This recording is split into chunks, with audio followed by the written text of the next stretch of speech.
ശ്രീകാന്തിന് എത്ര പ്രാവശ്യം വർഷ ഫോൺ വിളിച്ചിട്ടും ശ്രീകാന്ത് ഫോൺ എടുക്കുന്നില്ല.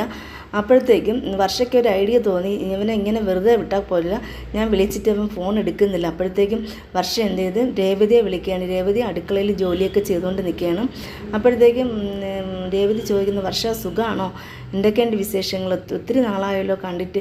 അങ്ങനെ അങ്ങോട്ടും ഇങ്ങോട്ടും പരസ്പരം സുഖാന്വേഷണങ്ങൾ തിരക്കുന്നുണ്ട്. തിരക്കിയ സമയത്തേക്ക് പറയുന്നുണ്ട്, എന്താ രാവിലെ ബ്രേക്ക്ഫാസ്റ്റ് കഴിച്ചു? ഇല്ല ചേച്ചി, ഞാൻ ഇതുവരെയും കഴിച്ചില്ല, എനിക്ക് വിശക്കുന്നുണ്ട്. എനിക്ക് ചേച്ചി അന്ന് കൊണ്ടുവന്നോളത്തെ ഒരു ഐറ്റം കൊണ്ടുവന്നാൽ വളരെ ഇഷ്ടമായിരിക്കും. അപ്പോൾ പറഞ്ഞ് വിഷമിക്കണ്ട, ഞാൻ ഇപ്പം തന്നെ റെഡിയാക്കാം. അങ്ങനെ ചേച്ചിക്ക് എങ്ങനെ വരാൻ പറ്റുമെന്ന് ചോദിക്കുന്നുണ്ട്. അത് ഞാൻ പൂവൊക്കെ പല കടകളിലും കൊണ്ടുകൊടുത്ത് എനിക്ക് സ്ഥലങ്ങളെല്ലാം നല്ലവണ്ണം അറിയാം.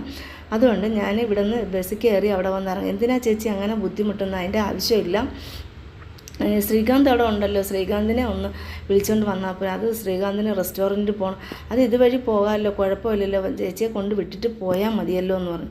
ഇത് തന്നെയായിരുന്നു വർഷയുടെ ഒരു പ്ലാനായിരുന്നു. ഇനി ശ്രീകാന്തിനെ എങ്ങനെയെങ്കിലും തൻ്റെ മുന്നിൽ എത്തിക്കണം. ഇനി ശ്രീകാന്ത് താൻ വിളിക്കുന്ന ഫോണൊന്നും അറ്റൻഡ് ചെയ്യുന്നില്ല. അപ്പോൾ പിന്നെ സച്ചിനെ പേടിച്ചിട്ടാണ് ശ്രീകാന്ത് എടുക്കാത്തതെന്ന് വെച്ചാൽ ഇനി വർഷയും ശ്രീകാന്തും തമ്മിലുള്ള ഒരു ബന്ധവും പാടില്ല എന്ന് സച്ചി പറഞ്ഞു കൊടുത്തേക്കാണ്. ഇനി അങ്ങനെ ഉണ്ടായാൽ നിൻ്റെ കാലിനെയും കയ്യിനെയും തല്ലി ഓടിക്കുന്നത് ഞാനായിരിക്കുമെന്ന് സച്ചി പറഞ്ഞിട്ടുണ്ടായിരുന്നു. അപ്പോൾ ആ ഒരു ഓർമ്മയിലാണ്. അങ്ങനെ ശ്രീകാന്തിന് പറയുന്നുണ്ട്. അപ്പോൾ ഇത് പറയുന്നുണ്ട്, ചേച്ചി അവൾ ചുമ്മാ പറയുന്നതാണ്, ചേച്ചി കൊണ്ടൊന്നും കൊടുക്കണ്ട, അവൾ കഴിച്ചു. ഇല്ല മോനെ, നമുക്ക് കൊണ്ട് കൊടുക്കാം, പാവമല്ലേ, നമ്മൾക്ക് ഒരു ആവശ്യം വന്നപ്പോൾ എല്ലാം നല്ലതുപോലെ കൈകാര്യം ചെയ്ത് തന്നതല്ലേ, അപ്പോൾ നമുക്ക് ആ നന്ദികേട് കാണിക്കാൻ പാടില്ല. അതുകൊണ്ട് നമുക്ക് ശ്രീകാന്തും കൂടെ വാ, എന്നെ കൂടെ കൂട്ടിക്കൊണ്ട് പോകാമെന്ന് പറയാം.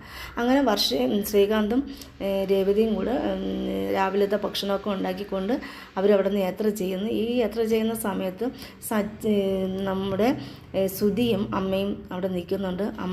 സുധിയാണെങ്കിൽ കാര്യം പറയുന്നുണ്ട്, എന്താ മോനെ ഇന്ന് നേരത്തെയാണോ? അപ്പോഴത്തേക്ക് പറയാം, അമ്മയ്ക്ക് എല്ലാ കാര്യങ്ങളും അറിഞ്ഞു വെച്ചുകൊണ്ട് അമ്മ എന്തിനാണ് അങ്ങനെ ചോദിക്കുന്നത്, എനിക്ക് ജോലിയും കൂലിയും ഒന്നുമില്ല, അതുകൊണ്ടല്ലേ എന്ന് പറയുന്നുണ്ട്.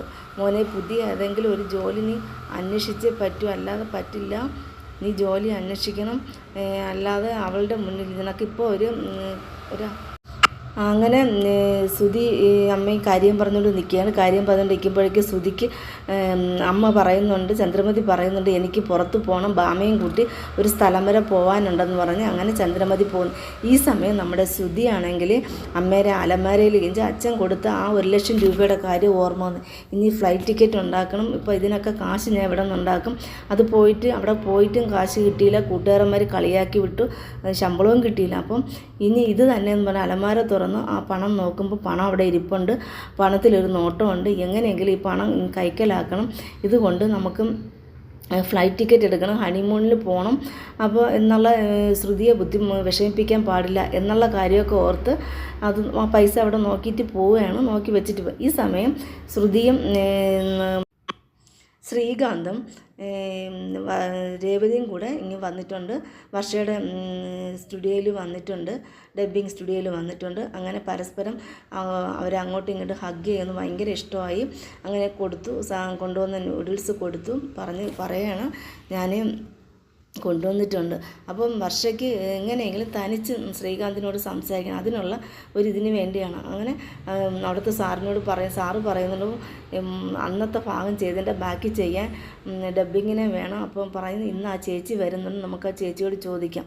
അങ്ങനെ രേവതിയോട് ചോദിക്കുമ്പോൾ രേവതി പറയും, അയ്യോ എനിക്ക് പേടിയാണ്, ഞാൻ അതൊന്നും ചെയ്യുന്നില്ല, എനിക്ക് പേടിയാണ്, അതൊക്കെ കുഴപ്പമില്ല, അമ്മയും മരുമോളും തമ്മിലുള്ള ഇതാണ് ഇവിടെ കാണിക്കുന്നത്. അങ്ങനെ നമ്മുടെ വർഷമല്ല രേവതി ഡബ്ബിങ്ങിലോട്ട് കാര്യങ്ങളൊക്കെ ഡബ്ബ് ചെയ്യുന്നു. ഈ സമയം വർഷമാണെങ്കിൽ സാറിനെ വിളിച്ചിട്ട് പറയുന്നുണ്ട്, ഈ ആളിനെ ഇങ്ങോട്ട് പറഞ്ഞു വിടാൻ പറ്റുമോ എന്ന് ചോദിക്കുന്നുണ്ട് ശ്രീകാന്തിനെ. അങ്ങനെ ശ്രീകാന്ത് പുറത്ത് വരുന്ന സമയത്തേക്കും പറയുന്നുണ്ട്, ഞാൻ എന്നെ നിനക്ക് ഇഷ്ടമില്ലെങ്കിൽ ഇഷ്ടമില്ലെന്ന് പറഞ്ഞാൽ മതി, നിൻ്റെ പുറകേന് നടക്കുന്നില്ല, ഞാൻ അങ്ങനെ ഒരു ബോയ് ഫ്രണ്ടും എനിക്കില്ല, നിന്നെ കണ്ടപ്പോൾ എനിക്ക് അങ്ങ് ഇഷ്ടപ്പെട്ടു പോയി, അങ്ങനെ പറഞ്ഞതാണ്. അപ്പോഴത്തേക്കും ശ്രീകാന്ത് പറയുന്നത്, എനിക്ക് നിന്നെ ഇഷ്ടമാണ്, പക്ഷേ നമ്മുടെ അച്ഛന്മാർ തമ്മിലുള്ള പ്രശ്നത്തിൽ നമ്മളിതിൽ ഇടപെടേണ്ട കാര്യമില്ല, അച്ഛന് ഇഷ്ടമില്ലെങ്കിൽ വേണ്ട, ഞാൻ പ്രായപൂർത്തിയായ കുട്ടിയാണ്, എൻ്റെ ഇഷ്ടത്തിന് ചെയ്യാമല്ലോ. അങ്ങനെ രണ്ടുപേരും അങ്ങോട്ടും ഇങ്ങോട്ടും രണ്ടുപേരുടെയും പ്രേമം പറയുകയാണ്. ശ്രീകാന്തിന് അത് ഭയങ്കര ഇഷ്ടമായി. ശ്രീകാന്തിന് അവളെ ഭയങ്കര ഇഷ്ടമാണ്. പക്ഷേ പുറത്ത് പറയാൻ ഒരു ഫ്രണ്ട് എന്നുള്ള രീതിക്കാണ് അവർ സ്നേഹിച്ച് തുടങ്ങിയത്. പിന്നെ എന്ത് പറയാനാണ്, അവർ പറയാനും പറ്റാത്തൊരു സച്ചി പറഞ്ഞിട്ടുണ്ട്, നമുക്ക് ഈ വീട്ടിലെ കുട്ടി വേണ്ട, ഈ കുട്ടി നമുക്ക് നല്ല ബന്ധമായിരിക്കില്ല, അച്ഛനെ ഇങ്ങനെയൊക്കെ ചെയ്തതാണ്, അച്ഛന് പെൻഷൻ പൈസ ഒന്നും കൊടുക്കാൻ അനുവദിക്കാതിരുന്ന മനുഷ്യൻ്റെ മോളാണ് ചേട്ടാ, അതിന് അവൾ പാവമാണ്, അവൾ നല്ല കുട്ടിയാണ് ആയിരിക്കാം, പക്ഷെ നമുക്ക് ഈ ബന്ധം വേണ്ടെന്ന് പറയുന്നുണ്ട്. അങ്ങനെ ശ്രുതി അവിടെ നിന്ന് സംസാരിച്ച് ഡബ്ബിങ്ങൊക്കെ ചെയ്തുകൊണ്ടിരിക്കുകയാണ്. ഈ സമയം നമ്മുടെ ശ്രുതി അമ്മയുടെ അലമാരയൊക്കെ പരിശോധന നടത്തി രാവിലെ ഒരിക്കൽ നോക്കി പൈസ അവിടെ ഇരിപ്പുണ്ടെന്നുള്ള ഉറപ്പ് വരുത്തിയതിന് ശേഷം പിന്നെ വന്നിട്ട് അലമാര തുറന്ന് ക്യാഷ് എടുക്കുകയാണ്. ക്യാഷ് എടുത്ത് ശ്രുതി തൻ്റെ ബാഗിലോട്ട് ആക്കി. ഈ സമയം സച്ചി അവിടെ വരുന്നുണ്ട്. സച്ചി വരുന്നുണ്ടെങ്കിൽ സച്ചി അകത്തോട്ടൊക്കെ ഒന്ന് ശ്രദ്ധിക്കുന്നുണ്ട്. അലമാര തുറക്കുന്നതൊക്കെ സൗണ്ട് കേൾക്കുന്നു, ഇത് ആരാന്നുള്ള ഇതിലാണ് സച്ചി അങ്ങനെ ശ്രദ്ധിക്കുന്നത്. അങ്ങനെ അമ്മയുടെ അച്ഛൻ കൊടുത്ത 1,00,000 രൂപ നമ്മുടെ ശ്രുതിയുടെ പോക്കറ്റിലായിട്ടുണ്ട്. ശ്രുതിയുടെ പോക്കറ്റിലായിട്ട് ശ്രുതി വൈകുന്നേരം ഡ്യൂട്ടി കഴിഞ്ഞ് വന്നതിന് ശേഷം ശ്രുതിയുടെ കയ്യിൽ കൊടുക്കുന്നുണ്ട്. ഇതാണ് എൻ്റെ ശമ്പളം, ഇത് വെച്ച് നമുക്ക് എന്ത് വേണമെങ്കിലും ചെയ്യാമെന്ന് പറയുന്നുണ്ട്. ഇത് കിട്ടിയപ്പോൾ ശ്രുതിക്കും ഭയങ്കര